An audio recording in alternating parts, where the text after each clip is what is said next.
Salut tout le monde, j'espère que vous allez bien. Je suis hyper content de vous retrouver pour cette nouvelle vidéo. Évidemment, je ne vais pas faire comme si rien ne s'était passé. Ça va faire presque un an que je n'ai plus fait de vidéo sur cette chaîne.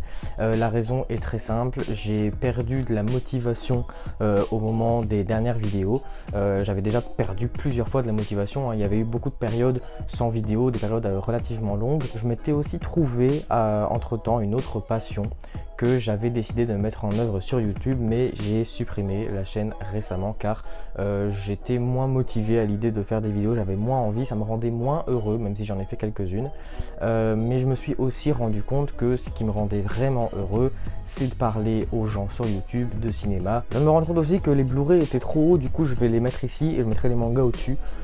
Dès la prochaine vidéo, ce sera comme ça parce que c'est plus dans le thème des Blu-ray que des mangas. Bref, on se retrouve donc pour une nouvelle vidéo qui signe bien sûr le retour définitif de la chaîne. Alors il y a des changements par rapport à il y a presque un an, puisque la dernière vidéo c'était fin novembre 2022, donc ça va faire bientôt un an. Les changements, quels sont-ils? Alors au niveau des formats de vidéo, il y en a très peu. J'ai seulement condensé le format bonus et le format hors série. Je les ai réunis en un seul format qui s'appelle bonus, tout simplement. Et sinon au niveau des formats, j'en supprime pas, je n'en remets pas de nouveau. Au niveau de la sortie des vidéos, avant il me semble que je sortais les vidéos le samedi à 18 h. Maintenant il n'y a plus de rendez-vous du genre samedi 18 h, dimanche 18 h, nani nana. Je sors une vidéo quand j'en ai envie, ça me permettra d'avoir moins de pression sur ah oui mais il faut que je tourne cette vidéo là, il faut que je la monte pour tel jour, nani, il faut que je me bouge. Non, là il n'y a pas de rendez-vous, comme ça quand j'ai envie de faire une vidéo je la fais à mon rythme, je la sors quand je veux. Et voilà, je pense que les vidéos seront de meilleure qualité car j'aurai plus le temps de les faire et surtout ce sera des vidéos que j'aurai réellement envie de faire et pas que je me forcerai à faire pour vous sortir une vidéo tel jour, telle heure. Je pense que c'est à peu près tout au niveau des nouveautés, hein, au final. On va toujours parler de cinéma, on va toujours parler de séries, de pop culture, de tout ce que vous voulez. Je ferai des lives, je pense que je continuerai à faire des lives. Bon, bien sûr, il faut que la chaîne soit relancée aussi un minimum. Qui dit pause d'un an, dit pas mal de retard à rattraper. Car oui, j'ai pas fait de vidéo pendant un an, mais je suis quand même allé au cinéma, j'ai quand même vu des films moins qu'avant, honnêtement, moins qu'avant. On va donc rattraper dans les prochaines vidéos les points ciné que je ne vous ai pas sortis, puisque le dernier point ciné que je vous ai sorti, c'était je crois septembre-octobre 2022, donc ça fait plus d'un an. Donc voilà, on va rattraper tout ça en quelques vidéos, 3-4 vidéos, et on commence aujourd'hui par le point ciné numéro 9, dans lequel je vais parler des films que j'ai été voir en salle de novembre à décembre 2022. Voilà, donc il y a 6 films il me semble, donc c'est assez peu, une petite vidéo pour démarrer, après on en fera des plus grosses. Et on commence avec un retour aux sources, hein, ça tombe très bien, puisque j'ai commencé ma chaîne en parlant de super-héros. Le dernier film du Marvel Cinematic Universe dont je vous ai parlé, c'est Thor Love and Thunder. C'est l'avant-dernier film de la phase 4 du MCU. On va donc aujourd'hui parler du dernier film de la phase 4, Black Panther Wakanda Forever.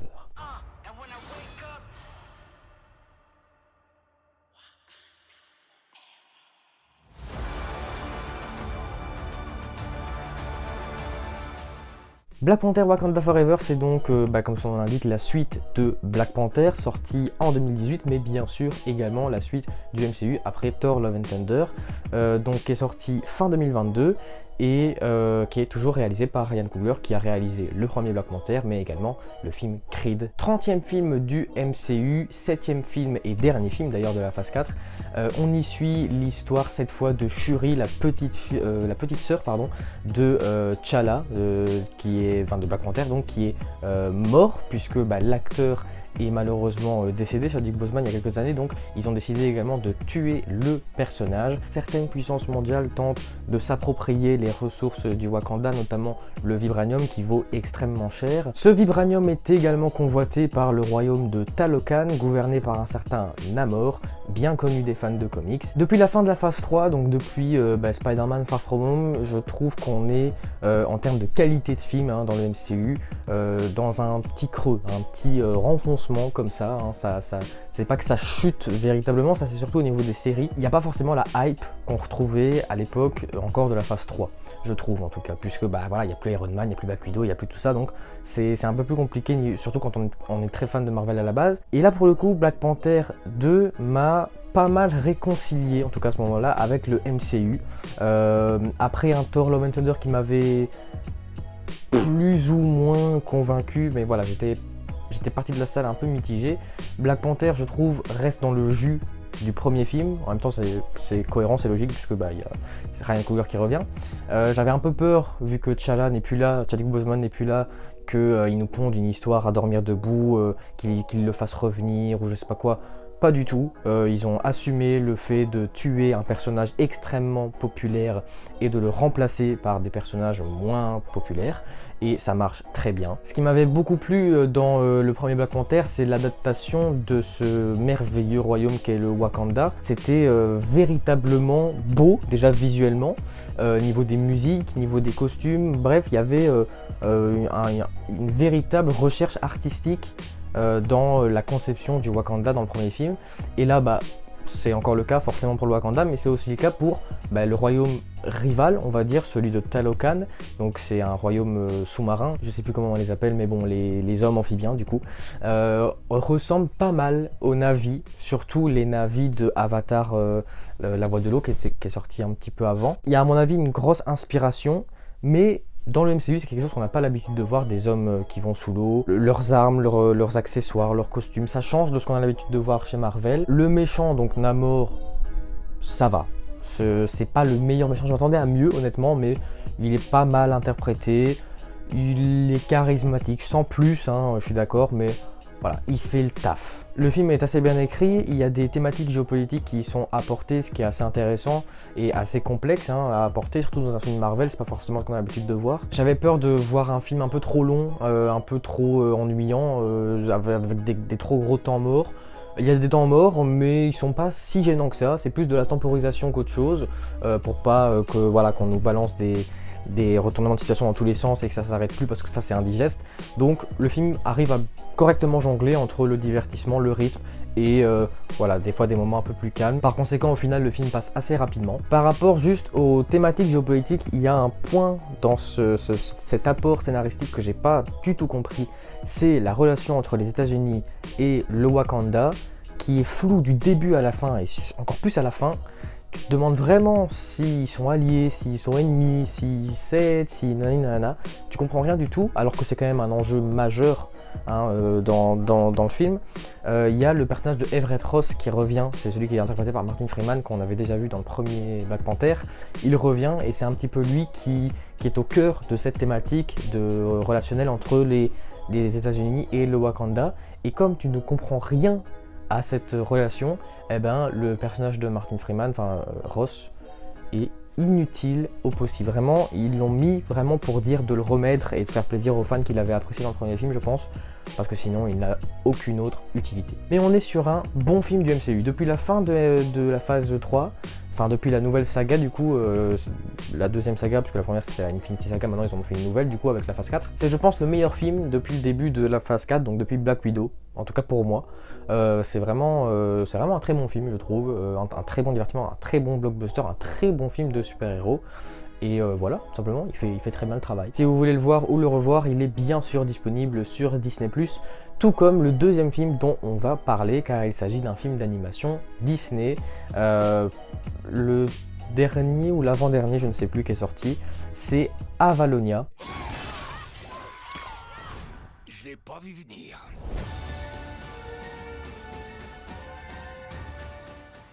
On y suit l'aventure d'une famille, la famille Clade, qui d'un coup va découvrir un nouvel univers, un nouvel écosystème, avec des plantes qu'ils n'avaient jamais vues, des animaux qu'ils n'avaient jamais rencontrés. Le film va tourner autour de ça, de leur aventure et de leurs relations qui sont un petit peu biscornues par moments et qui peuvent mettre en péril leur quête. Avalonia, l'étrange voyage, qui est le 152e film d'animation de Disney et la première réalisation solo de Don Hall, qui avait déjà co-réalisé des films d'animation de Disney, notamment Vaiana, Raya et le Dernier Dragon, Les Nouveaux Héros. Je suis assez mitigé, les films d'animation Disney en ce moment sont pas top, en tout cas pour ma part. Ils se concentrent surtout sur Pixar, j'ai l'impression en ce moment. Les films d'animation Pixar en ce moment sont pas mauvais, même si je trouve qu'il y a également un creux.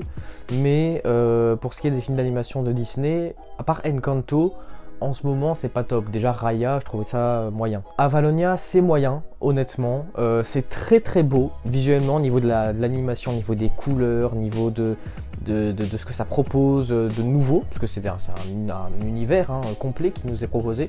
C'est vraiment pas mal à ce niveau-là, c'est très agréable à regarder. L'histoire en général, le scénario de manière globale est divertissant, hein, c'est pas mal, c'est assez original. Voilà, ça se suit, ça se regarde. Ça sort un peu de l'ordinaire hein, quand on voit ce que Disney a l'habitude de proposer. C'est une histoire à...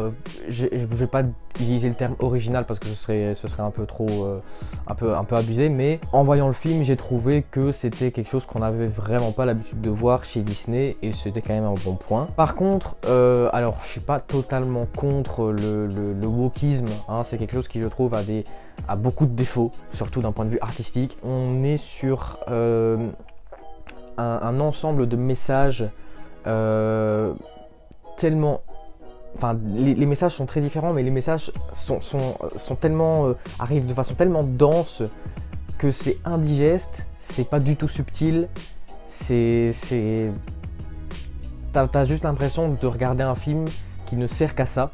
Et ça c'est dommage. Quand il y a des messages dans les films, que ce soit un message pour soutenir la communauté LGBT, la communauté noire, la communauté je sais pas quoi, tant mieux. À partir du moment où c'est fait de manière subtile et de manière voilà, à partir du moment où on n'a pas l'impression de voir un film uniquement pour ça. En l'occurrence, il y a donc un message sur l'homosexualité car le héros principal est homosexuel, en plus d'être noir.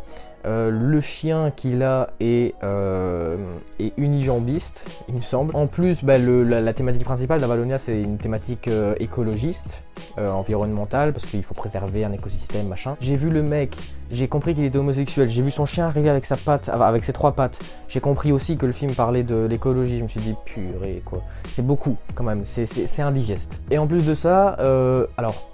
Généralement les films Disney, enfin non c'est pas généralement, les films d'animation Disney sont tout le temps destinés à un public jeune, à un public d'enfants.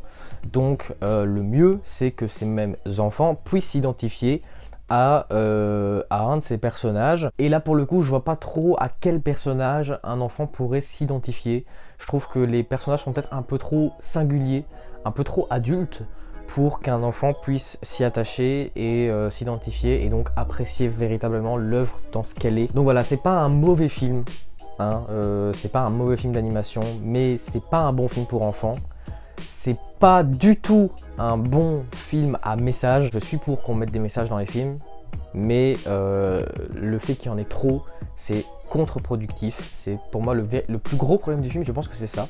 Parce que du coup tu te décroches de l'histoire, puisque tu n'as même plus l'impression de suivre un film qui est là pour te proposer une histoire.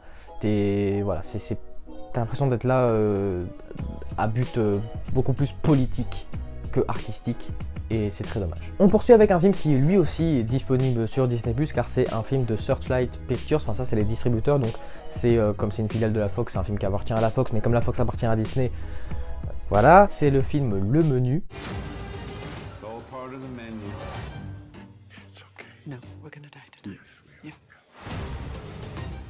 On y suit à la base un couple, Margot et Tyler, joués par Anya Taylor-Joy et Nicholas Hoult, qui se rendent avec d'autres personnes sur une île assez isolée dans un restaurant. Pour y manger, hein, tout simplement, ils sont invités, il me semble, sauf que tout ne va pas se passer comme prévu, je vous en dis pas plus. C'est Mark Mylod qui réalise ce film, ça m'a un peu surpris parce que c'est quand même le mec qui a réalisé Elegy avec Sacha Baron Cohen, qui n'a rien à voir, mais il a quand même réalisé 6 épisodes de Game of Thrones. Et là pour le coup je trouvais que c'était un peu plus cohérent puisque dans Game of Thrones il y a très souvent cette ambiance très pesante au niveau des personnages, t'as toujours l'impression qu'il va se passer quelque chose, des fois la musique ralentit, les mouvements de caméra ralentissent, la lumière s'assombrit, c'est très récurrent dans Game of Thrones, c'est une mise en scène qui est souvent utilisée. Et là pour le coup dans le menu c'est très fréquent aussi, tu as des musiques qui sont très douces, un petit peu pesantes comme ça, puisque tu te dis quand il y a cette musique là il va forcément se passer quelque chose de pas trop drôle. La caméra bouge très lentement, les personnages sont pas super expressifs, donc c'est un film qui te met vraiment dans une ambiance stressante et c'est génial puisque c'est le but principal du film. Au début du film, je dirais dans les 30-40 premières minutes, tu as l'impression de voir un film assez impersonnel, qui te parle de pas grand chose d'intéressant. T'as juste l'impression de voir des mecs dans un restaurant qui mangent. Mais après tu comprends vite ce que le réalisateur veut te proposer et tu comprends que c'est un film en fait vraiment top et qui sort véritablement de l'ordinaire. On est sur un véritable thriller qui est parfaitement assumé. Il y a des scènes qui sont très explicites et qui sont marquantes. Encore une fois, la tension, elle est gérée du début à la fin de façon parfaite. Quand j'ai compris ce que le film était réellement et que la musique se ralentissait, j'étais un peu plus, j'étais en mode ok, qu'est-ce qui va se passer?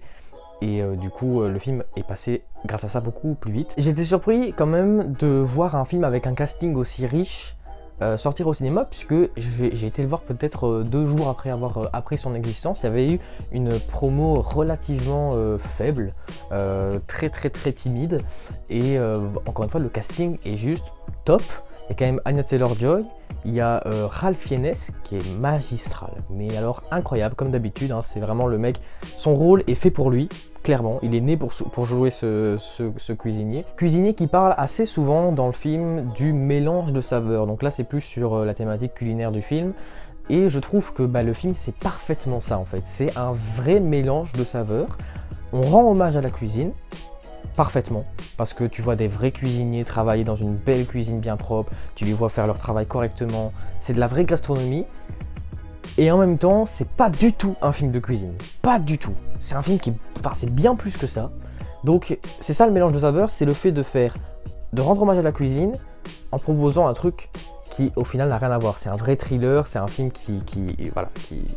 c'est pas un biais film de cuisine. J'ai par contre pas du tout aimé la fin. Ça c'est vraiment ça m'a vraiment déçu parce que je me suis dit si la fin est top, le film est parfait. Je trouvais que ça manquait de prise de risque justement, ce que tout le film avait réussi à faire depuis le début.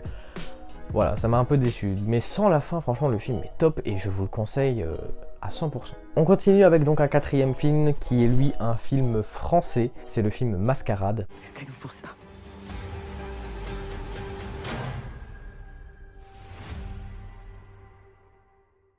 On y suit l'histoire d'un jeune homme qui s'appelle Adrien, qui est joué par le très talentueux Pierre Ninet, qui devait être danseur mais qui a malheureusement eu un accident de moto, ce qui fait qu'il a dû mettre un terme à ce rêve, et à la place il est au service d'une ancienne actrice qui est jouée par Isabelle Adjani sur la Côte d'Azur. Voilà, donc il entretient un petit peu cette actrice à la retraite. Un jour il fait la rencontre de Margot qui est jouée par Marine Vact, une fille qui vit essentiellement d'escroquerie. Ça va totalement le chambouler puisqu'il va en tomber amoureux, et on suit donc cette histoire qui va beaucoup changer les relations entre ces 3 personnages ainsi que le personnage de François Cluzet, un agent immobilier qui sera très important aussi dans le scénario. C'est un film qui a été réalisé par Nicolas Bedos, qui a notamment mis en scène La Belle Époque, mais aussi plus récemment le dernier OSS 117. Il m'avait plus ou moins convaincu avec son OSS, c'est pas un réalisateur que j'admire particulièrement,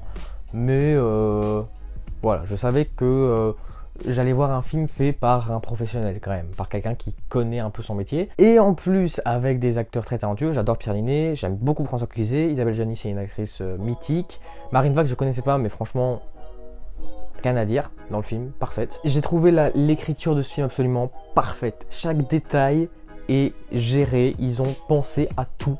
Ça en devient effrayant, vraiment. Tu te dis mais comment c'est possible qu'ils aient pu penser à ça, parce que à un moment il y a ça au tout début, mais du coup ça change un truc qui se passe à la fin, et du coup nanana, ça part dans tous les sens.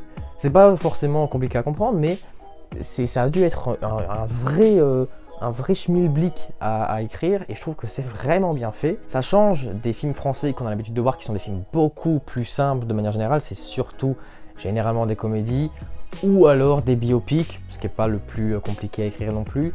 Donc voilà, là ça change. Très bonne mise en scène de Bedos aussi. Le montage est très surprenant parce que tu as plusieurs timelines qui se chevauchent. Donc c'est vrai qu'à ce niveau-là, ça peut être, si tu te décroches, si t'es pas trop attentif, tu peux à un moment ne pas tout comprendre. Un truc que j'ai retenu et qui m'a pas surpris du tout, parce que je savais, que Nicolas Bedos était un vrai obsédé du cul. En tout cas, c'est ce qu'il a l'air de montrer dans ses films.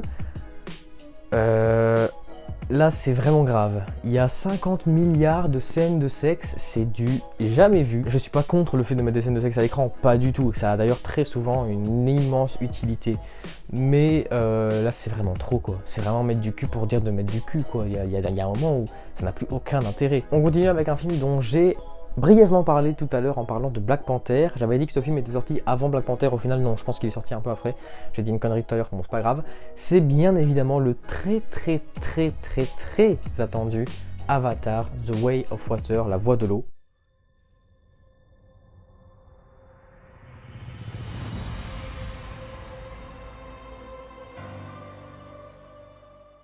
On y suit à nouveau les aventures de Jake et Neytiri plusieurs années après la fin du premier film. Jake et Neytiri ont fondé une famille, hein, ils sont très heureux voilà, sur Pandora. Sauf que, petit problème, les humains redébarquent, font leur retour sur Pandora, donc Jake et Neytiri doivent s'en aller pour protéger un petit peu leur peuple. Ils décident de migrer vers une autre partie de Pandora. Enfin, la suite de Avatar, sortie en 2009, l'un de mes films préférés, réalisé par James Cameron, qui est l'un de mes réalisateurs préférés aussi.